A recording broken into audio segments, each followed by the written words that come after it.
Hello everyone. आप सब कैसे हैं? आई होप आप बहुत अच्छे होंगे। मैं आपका जीएस मेंटर प्रकाश राज आपके अपने यूट्यूब चैनल जीएस अड्डा विद पीसी में आपका हार्दिक अभिनंदन करता हूं। डियर फ्रेंड्स, आप मुझे इतना प्यार दे रहे हैं उसके लिए आपका तहे दिल से शुक्रिया अदा करता हूं। और आप मुझे अपना इसी तरह से अपना प्यार मेरे ऊपर बरसाते रहिए, जिससे मेरा मोटिवेशन और ज़्यादा बिल्ड होगा और मैं आपके लिए और अच्छा से अच्छा कंटेंट लाता रहूँगा। तो फ्रेंड्स, आज मैं आपके लिए लेकर प्रेजेंट हुआ हूँ general science important question series का नेक्स्ट पार्ट 13 नंबर पार्ट। तो डियर फ्रेंड्स, आज हम बात करने वाले हैं उन्हीं सीरीज के अंतर्गत नए 20 इंपॉर्टेंट क्वेश्चंस के बारे में, जो आपके लिए आगामी जितनी भी एग्जाम्स आने वाली हैं उनके लिए बहुत ही ज़्यादा हेल्पफुल साबित होने वाले हैं। तो डियर फ्रेंड्स, आप ज़्यादा से ज़्यादा लाइव आने की कोशिश करें और इन क्वेश्चंस को लगाएं और अपने आप को परखें कि आप इनमें से कितने क्वेश्चन अटेंड कर पाते हैं। और कमेंट बॉक्स में आप अवश्य आंसर दीजिए, जिससे आपको बहुत अच्छा लगेगा और मुझे भी पता चल पाएगा कि आप कितने क्वेश्चन के आंसर सही दे पा रहे हैं। तो फ्रेंड्स, आज अपन अपने इसी सीरीज के प्रथम क्वेश्चन की ओर मूव करते हैं। और अपना फर्स्ट क्वेश्चन है, ताजमहल के आसपास वाहनों में किस प्रकार का ईंधन का प्रयोग किया जाता है? नंबर 1 सीसा रहित पेट्रोल, 2 नेफ्ता, 3 बायोडीजल, 4 इनमें से कोई नहीं। तो डियर फ्रेंड्स, आपको बताना है जो ताजमहल है, जो आगरा की शान ताजमहल है, उसके आसपास किस प्रकार के वाहनों में ईंधन का प्रयोग किया जाता है। तो फ्रेंड्स, आप कमेंट बॉक्स में मुझे इसका राइट आंसर बताइए। तो फ्रेंड्स, इसके राइट आंसर की बात करें तो इसका राइट आंसर होगा ऑप्शन 1 सीसा रहित पेट्रोल, यानी कि लेड जो लेस प्रोटीन लेडलेस जो पेट्रोल होता है उसका यूज इसमें किया जाता है, कि ऐसा पेट्रोल जिसमें सीसे की कोई मात्रा प्रेजेंट नहीं होती है। क्योंकि वर्तमान में अगर अपन देखें तो आज ताजमहल की जो सफ़ेद संगमरमर से बना उसकी कांति नष्ट होती जा रही है, उसके पीछे भी एक यही कारण है। तो इसीलिए वहाँ पे सीसा रहित पेट्रोल का यूज किया जाता है। ओके फ्रेंड, बढ़ते हैं नेक्स्ट क्वेश्चन।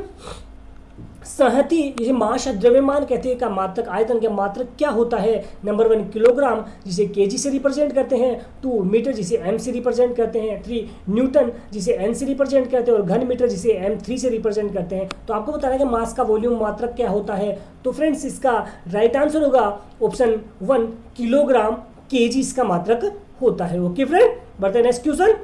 वायुमंडल में नाइट्रोजन व ऑक्सीजन की प्रतिशतता अनुपात कितना होता है? आपको बताना है जो वायुमंडल में जो नाइट्रोजन और ऑक्सीजन प्रेजेंट है उसकी प्रतिशत अनुपात कितना है। नंबर 1 78:21, 2 50:50, 3 21:78 और 4 90:10। तो आपको बताना है कि नाइट्रोजन और ऑक्सीजन का अनुपात कितना है। तो फ्रेंड्स, इसका राइट आंसर होगा ऑप्शन 1 78:21, यानी कि वायुमंडल में जो नाइट्रोजन होती है वो 78% प्रेजेंट है, जबकि ऑक्सीजन 21% प्रेजेंट है। ओके फ्रेंड, बढ़ते हैं नेक्स्ट क्वेश्चन। कोशिकीय श्वसन का सक्रिय स्थल कौन सा है? Number 1 ribosome, 2 mitochondria, 3 Golgi core और 4 लाइसोसोम। तो आपको बताना है जो कोशिका का श्वसन ऐसा कौन सा, इनमें से कौन सा ऐसा पार्ट है कोशिका का जिसको कोशिका का श्वसन स्थल कहा जाता है। तो फ्रेंड्स, का राइट आंसर होगा ऑप्शन 2 माइटोकॉन्ड्रिया कहा जाता है, यानी कि माइटोकॉन्ड्रिया कोशिका श्वसन कहते हैं। इसके अलावा मैंने आपको बताया था जो माइटोकॉन्ड्रिया होता है उसको कोशिका का पावर हाउस कहते हैं, कोशिका का शक्ति ग्रह इसको कहा जाता है, कोशिका का बिजली ग्रह इसे कहते हैं। ओके फ्रेंड, बात करें राइबोसोम को, तो राइबोसोम को कोशिका की प्रोटीन फैक्ट्री कहा जाता है। गोल्जी कोर को कोशिका की पुलिस फैक्ट्री यानी कि ट्रैफिक पुलिस कहा जाता है। और लाइसोसोम को कोशिका की आत्मघाती थैली कहा जाता है। ओके फ्रेंड, तो आई होप सो आप समझ पाए होंगे। बढ़ते हैं नेक्स्ट क्वेश्चन। स्तनियों में कौन से ऊतक में पुनरुत्भवन की क्षमता कम होती है? नंबर 1 मस्तिष्क व तंत्रिका तंत्र ऊतक, 2 त्वचा की एपिथेलियम, 3 लंबी हड्डी का अस्थि ऊतक और 4 उपयुक्त में से कोई नहीं। तो आपको बताना है जो स्तनियों में जो ऊतक प्रेजेंट होते हैं उनमें कौन सा ऐसा ऊतक है जिनमें पुनरुत्भवन की क्षमता होती है, कौन से ऊतक में पुनरुत्भवन की क्षमता होती है। तो नंबर इसका राइट आंसर होगा ऑप्शन 1 मस्तिष्क व तंत्रिका तंत्र, यानी कि अपना मस्तिष्क और जो तंत्रिका तंत्र होता है वो फिर से डेवलपमेंट हो सकता है उसका, यानी कि पुनरुत्भवन की पुनः किसी भी अंग का पुनः बन जाना। और विशेषकर ये जो छोटी जीव जो रेप्टाइल्स होते हैं उनमें देखने को मिलता है। जैसे छिपकली का आपको देखा होगा, छिपकली की अगर पूंछ कट जाती है, टूट जाती है, तो कुछ टाइम में उसकी नई पूंछ आ जाती है। तो ऐसा सिस्टम हमारे मनुष्य की अपन बात करें तो हमारा जो मस्तिष्क और तंत्रिका तंत्र उसमें कुछ पार्ट्स न्यू डेवलपमेंट हो जाता है। ओके फ्रेंड, बढ़ते हैं नेक्स्ट क्वेश्चन। केंचुआ जंतु के किस वर्ग में आता है या किस वर्ग से संबंधित है? नंबर 1 मोलस्का, 2 ऑर्थ्रोपोडा, 3 एनेलिडा और 4 प्लेटी हेलमेंथीज। तो आपको बताना है कि जो केंचुआ होता है वो कौन सी जंतु वर्ग के अंतर्गत आता है। तो इसका राइट आंसर होगा ऑप्शन 3 एनेलिडा जंतु। इसके अलावा और अपन बात करें तो जो जोंक होती है, एक नेरिस होता है, ये सारे एनिलिडा एनिलिडा वर्ग के अंतर्गत आते हैं। मोलस्का की बात करें तो मोलस्का में जैसे घोंगा है, सीप है, काइटिन है, ऑक्टोपस है, ये सारे मोलस्का के अंतर्गत आते हैं। ऑर्थ्रोपोडा की बात करें तो ऑर्थ्रोपोडा में झींगा मछली है, तितली है, सॉरी झींगा है, तितली है, इसके अलावा और जैसे मक्खी होती है, बिच्छू, केकड़े, ये सारे किसके अंतर्गत आते हैं? ऑर्थ्रोपोडा के अंतर्गत आते हैं। बात करें प्लेटीहेल्मिन्थेज की तो प्लेटीहेल्मिन्थ में जो लिप तो होता है, लीवर फ्लूक होता है, टेपवर्म होता है, प्लेनेरिया, ये सारे किसके अंतर्गत आते हैं? केचुआ, ये सॉरी प्लेटीहेल्मिन्थेज के अंतर्गत आते हैं। तो आई होप सो फ्रेंड आप समझ पाए होंगे। और डियर फ्रेंड्स, इनमें से 101% ये क्वेश्चन आने वाला है, तो आप इसको अच्छे से याद रखिएगा। बढ़ते हैं नेक्स्ट क्वेश्चन। कंगारू किस थैली में अविकसित बच्चे रखता है, उसका नाम क्या है? यानी कि आपको बताना है कि देखा होगा कंगारू के पेट के ऊपर एक थैली सी होती है जिसके अंदर वो अपने अविकसित बच्चों को रखता है, तो उसको क्या कहा जाता है? नंबर 1 मार्सुपियम, सिस्टेमा, फेनरो और spiro.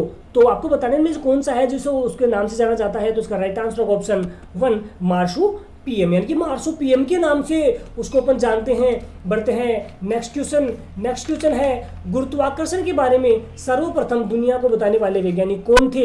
Number 1 Aryabhatta, 2 Newton, 3 Galileo, 4 Varahamihira. यानी कि आपको ये बताना है गुरुत्वाकर्षण के बारे में सबसे पहले दुनिया को इसके बारे में जानकारी देने वाले वैज्ञानिक कौन थे।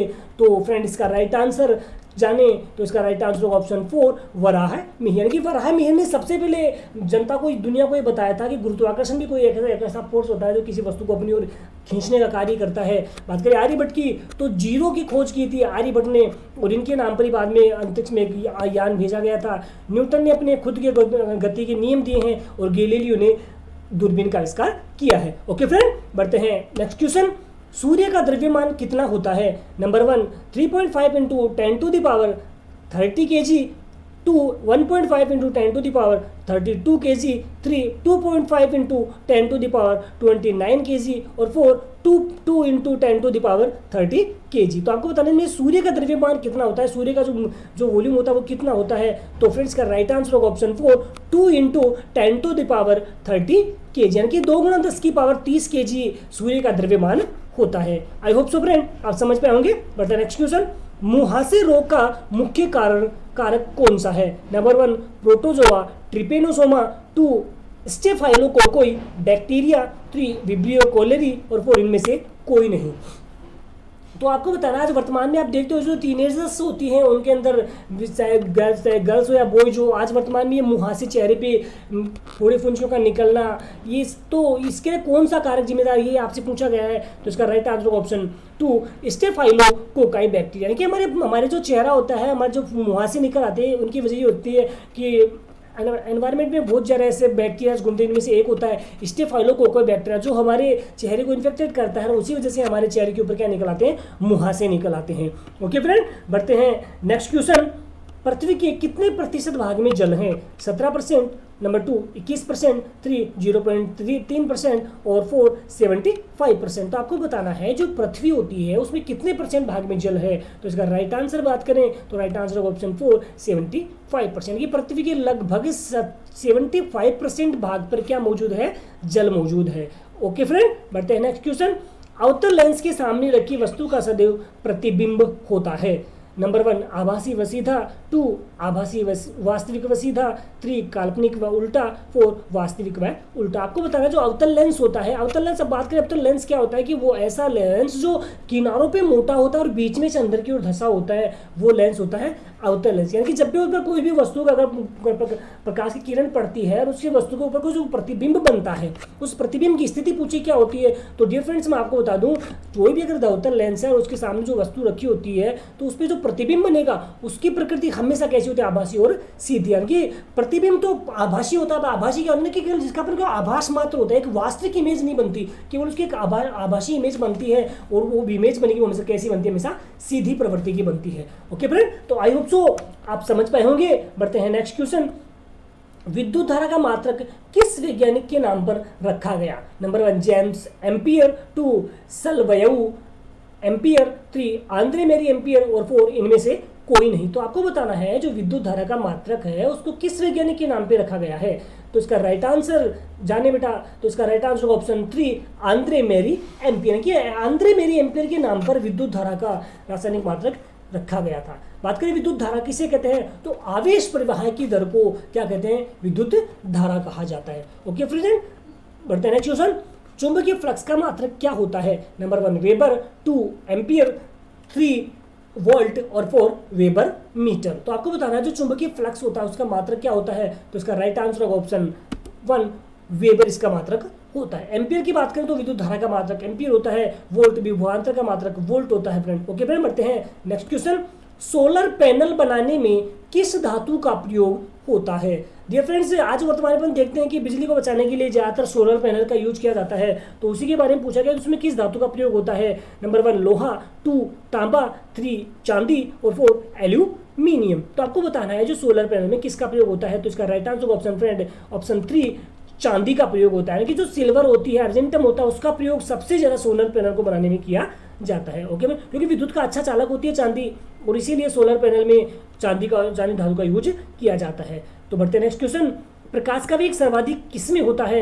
नंबर 1 कांच में, 2 पानी में, 3 हवा में और 4 निर्वात में। तो आपको बताना है प्रकाश का वेग सर्वाधिक होगा, तो इसका राइट आंसर होगा ऑप्शन 4 निर्वात में होता है। तो निर्वात में प्रकाश का वेग सबसे ज्यादा होता है फ्रेंड। ओके फ्रेंड, बढ़ते हैं नेक्स्ट क्वेश्चन।